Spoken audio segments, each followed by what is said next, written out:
Повеќе од 100.000 домови останаа без струја. Временските услови се влошуваат, а властите предупредуваат дека ураганот Флоренс се уште има потенцијал да убие многу луѓе. Најпогодена е американската сојузна држава Северна Каролина.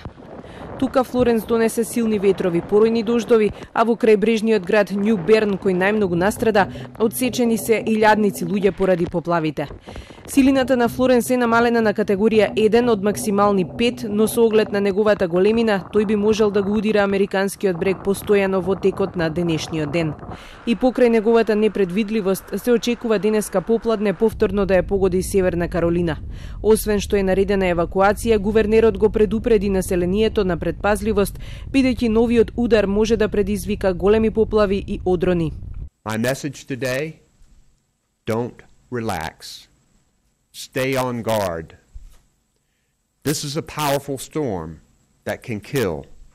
Wind speeds may have dropped some from yesterday, but we've traded that for a larger wind field that expands 200 miles with tropical storm force winds.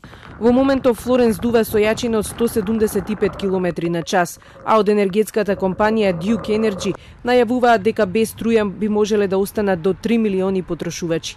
Се проценува дека од овој историски ураган загрозени се 10 милиони луѓе.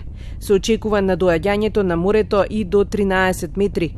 На патот на Флоренс се наоѓаат и 6 нуклеарни електрани, иако властите велат дека се безбедни, експертите предупредуваат дека поплавите би можело да ги загрозат нивните безбедносни системи.